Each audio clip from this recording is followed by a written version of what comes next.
Kezkatuta gaude, Jundiz eta Biloda artean Jaurlaritzak eta Espainiako gobernuak egin nahi dutenarekin. Ez hainbeste helburu nagusiarekin, helburua delako uste dugu merkantziak trenez eramatea, hori ondo ikusten dugu, baizik eta bertan planteatu nahi diren geltoki erraldoiekin. Gaur egun Adifek jada badauka merkantzietarako geltoki bat, Jundizen, 1984an, hasi zen martxan, 17 hektareako azalera dauka, eta dago justo garraioaren hiriaren aurrean. Eta oraintxe bertan Adifek erabaki du geltoki hori berritzea, egingo du inbertsio bat 40 milioi eurokoa, teorian martxan jarriko dena aurten eta datorren urtean. Eta, intermodala izango da, ze bertan aldatuko dira merkantziak trenetik kamioitara. Eta okupazio handiagoak, proposatzen ditu okupazio handiago batzuk, baina ez dira exageratuak, iruditzen zaigu, jada dagoen azpiegitura baten hobekuntza ekartzen duenez, begi honez ikusten dugu gure partetik, uste dugu bultzatu behar dugulako merkantzien garraioa, ahalik eta gehien eramatea errepidetatik trenetara. Zein da arazoa orduan? Jaurlaritza tematzen ari dela, Adifen merkantzien geltoki horren ondoan beste geltoki intermodal bat egiten. Gutxienez 2009tik, hau hasten da gutxienez duela 13 urte, bertan 2009an Sprilurrek eskatu zuen, kontratatu zuen azterlan bat, DB Mobility Networks Logistics konsultorari, aztertzeko non kokatu zitekeen Araban bigarren geltoki intermodal bat. Eta, azterketa horretan, aztertu ziren 4 kokapen ezberdin, 2 zeuden Gasteiz inguruan, Arasurreko kokapena gure proposamenean proposatzen duguna baitare aztertu zen, eta aukeratu zen hoberena bezala Jundiz Bilodakoa. Naiz eta abisatzen zen ingurumen kalte batzuk eragiten zuela. Bigarren postuan gelditu zen Gasteizko ekialdeko geltokia, horrek ere ingurumen kalteak eragiten zituen, eta Arasurre gelditu zen 4 kokapen posibiletatik hirugarrena, azterlanak ondo aipatzen zuen kokapen hori, eta esan behar da, ingurumen kalterik gabeko lehen proposamena zela beraz. Jundiz Bilodako eremua erraldoia da, 70 hektarea dauzka, eta pixka bat konparatzeko, Donostiako Alde Zaharrak dauzka 10 hektarea. Beraz, Donostiako 7 alde zahar sartzen dira Jundiz Bilodako geltoki intermodalerako aukeratu zen eremurako.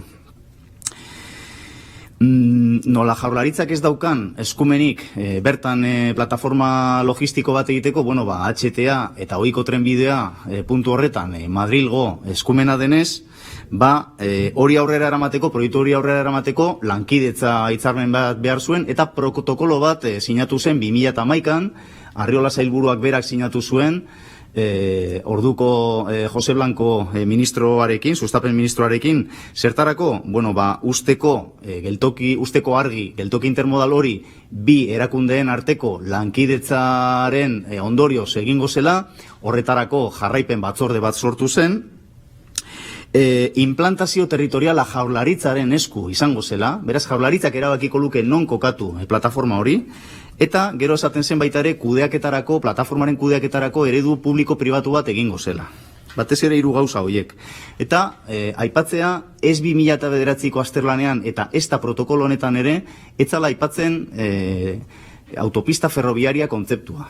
Etzen aipatzen trenbide autobidearen kontzeptua. Orduan, Jaurlaritzak zer egin zuen Gasteizko trenaren integrazioaren azterlan informatiboaren aurrean, alegazio bat jarri zuen 2011an, eta alegazio hori onartu zuen Espainiak 2012an, desbideratzeko abiadura handiko trena justo puntu horretan, leku egiteko plataforma horri, engantzatu ordez abiaduriko trenak ohiko trenbidearekin, Tres Puentes inguruan edo Bilodaz inguruan, desbideratzea eskatu zen, abiadura handiko trena desbideratzea iparralderago, eta pixkat ustea tarte bat 250, 300 metroko zabalera izango zuena, alde batetik joango zen ohiko trenbidea, goitik abiadura handiko trena, eta tartean kokatuko zen plataforma intermodal berri hori. Zein da arazoa? Abiadura handiko trena gerturatu zela gehiegi Zadorra ibairantz. Eta aldaketa hori onartu zuen Madrilek esan bezala 2012an, eta ja Jaurlaritzak bere lurralde plangintzan plataforma hori txertatu zuen, eta azkenean, horrek eraman zituen urte batzuk aldaketa egitea Araberdialdeko lurralde plan partzialean, eta azkenean 2018an behin betiko aprobatu zen. Esan dut, 2011ko protokoloan jarraken batzorde bat antolatu zela. Hor gudakigula 9 bilera egon dira, aktak dauzkagu, eta nahiko interesgarriak dira, zeren 2017ko irailean Jaurlaritzak galdetzen dio Madrili, Sustapen Ministerioko ordezkariei, ea trenbide autobide hori Frantziakoa, ea ekar daiteken jundizera, 2017ko irailean. Osea, ja, iaia aprobatuta dagoenean plataforma eta txertatuta lurralde plangintzan, oraindik ez dago argi segertatuko den trenbide, autobide horrekin. Sustapen Ministerioaren erantzuna ere interesgarria da, aztertuko dugu, baina beti ere tren kopuruaren zerbitzu minimo batzuk bermatu beharko dira. Eta hori interesgarria da, zeren eta beste aktetan, beste 8 bileretan, eztabaida bat ikusten da konstantea Jaurlaritza eta Sustapen Ministerioaren artean, ze Jaurlaritzak ailegatzen da bilera batean esatera urtean 320.000 kontainer etorriko direla jundiz bilodako eremu horretara, eta gobernuak esaten dio hori erabat puztuta dagoela. Eta esaten dio nahiko optimista izango zela aurreikuspen bat 100.000 kontainerrekoa urtean. Hau interesgarria da jakitea, zeren eta esan nahi dudana da, eremu hau 70 hektareakoa erabat puztuta dagoela. Eta txikiago izan daitekela. Berriro ere esaten dut, gaur ona ekartzen dugun proposamenean ez gaude geltoki intermodal bat egitearen kontra, baizik eta kokapen horren eta tamaina horren kontra. Karo, handiegia dela oso argi uzten duen beste kontu bat da, beste bilera batean agertzen den beste gauza bat. Nola espazioa soberan dagoen plataforma intermodala egiteko, Jaurlaritzak zer egiten du, txikitu ordez eremu hori, erabilera gehiago jartzen dizkio plataformari. Adibidez, Euskal Y-aren intercity trenak gordetzeko kotxerak bertan ere proposatzen ditu bilera batean. Eta planoak ere badauzkagu eskatu ditugu. Eta hau interesgarria da, esaten dudanagatik, uste dugulako erabat puztuta dagoela eremu horren tamaina. Eta kokapena oso desegokia da azteko dagoelako beste geltoki intermodal baten ondoan, hemen aipatu dudanean Jaurlaritzak aukeratutako eremu hau da, baina adifek jada daukan geltokia eta berrituko duena aurten eta datorren urtean hau da, beraz alboan daude, baina horrez gain ingurumen kalteak daude. Azpigituren bikoizketa bat dago, baina baita ere ingurumen kalteak daude. Azteko, alboan dagoen Zadorra ibaia, Natura 2000 sarean sartuta dago. ZEK moduan kalifikatuta dago. Eta egia da, trena eta plataforma ez direla sartzen ZEK horren espazioan, baina bai sartzen dela ZEK horrek daukan babes eremu periferikoan. Ez da askogatik sartzen, baina sartzen da. Eta uste dugu hori ez dala onargarria gaur egun.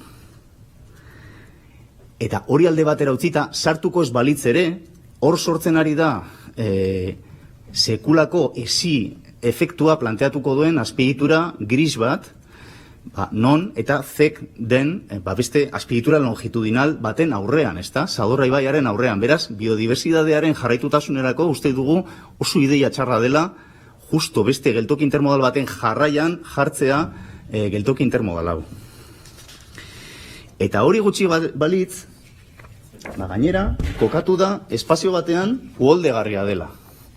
Hauek dira Jaurlaritzaren uholdegarritasun mapak, ikusten da pizkat argiago hemen plataforma non dagoen, eta hemen laranjaz, horiz eta urdinez ikusten da, hau da Zadorra ibaiaren uholde arriskuen mapa. Eta beraz, eremuan sartzen dira 500 urteko, 100 urteko eta baita 10 urteko uholdeen arriskuak. Hori bagenekien, baino pasaden abenduan, hemen ikusten da kartel honetan Margarita Lermanda, hau da errepide bat joaten dena justo aipatzen ari garen eremutik, eta hemen ikusten da, hau piztina bat zela 2021 bateko abenduan. Piztina bat.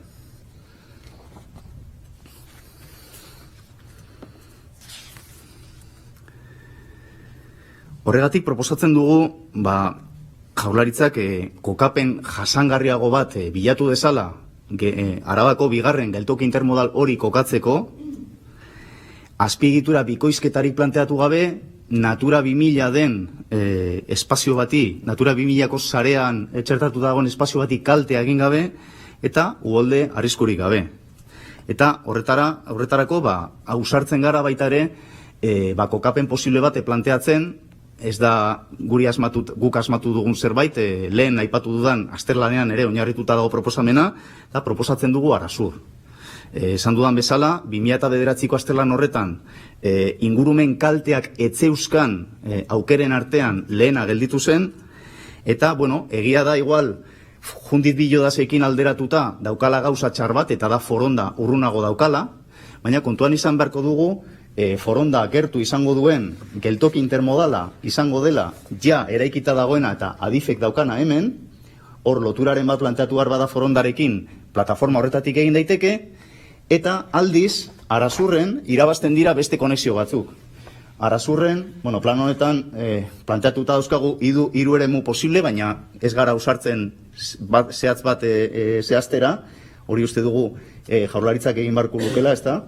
Baina, Arasurren planteatzen diren, bi aukera berriak dira Bilborekin loturak, bai trenez, Miranda Bilbo trenaren bidez, eta baita autobidez ere, AP 78 bertan dagoelako. Beraz, uste dugu, igual galtzen dela Forondarekiko lotura, baina hori ja jundi zen adifek daukan geltoki intermodala, eta bertan 40 milioi inbertitzera doan intermodalak bermatuko lukeela, eta Arasurren bi aukera berri horiek agertuko liratekela eta oso interesgarriak direnak gure ustez. Beraz, eskatzen dugu geltoki intermodalerako kokapen jasangarri bat, eskatzen dugu Arasurren aztertzea bere kokapen posiblea, aldaketa hori uste dugu kokatu barko litzatekela, txertatu barko litzatekela oraintxe bertan berritzen ari den Araba erdialdeko lurralde plan partzialean. Eta azkenik eskatzen duguna da, aldaketa hauek Jaurlaritzak koordinatu ditzala MITMA ministerioarekin eta adifekin, segurazki uste dugulako jundit biloda zen abiadura handiko trenaren ibilbidea itzuli beharko litzatekela 2011an proposatzen zen zonaldera, alegia gaur egun ohiko trenak daukan ibilbide berdinera, alegia atzeratuko litzateke abiadura handiko trena orain Zadorra ibaitik oso gertu doana eta uholdegarria den espazio batean doana, hemendik aurrera joango zen gaur egungo trenaren ibilbidetik. Uste dugu oso proposamen egingarria dela, oso zentzuduna, eta uste dut, Gasteiztarrok eta Arabarrok eta Euskal Herritar guztiok aterako ginatekela irabazten.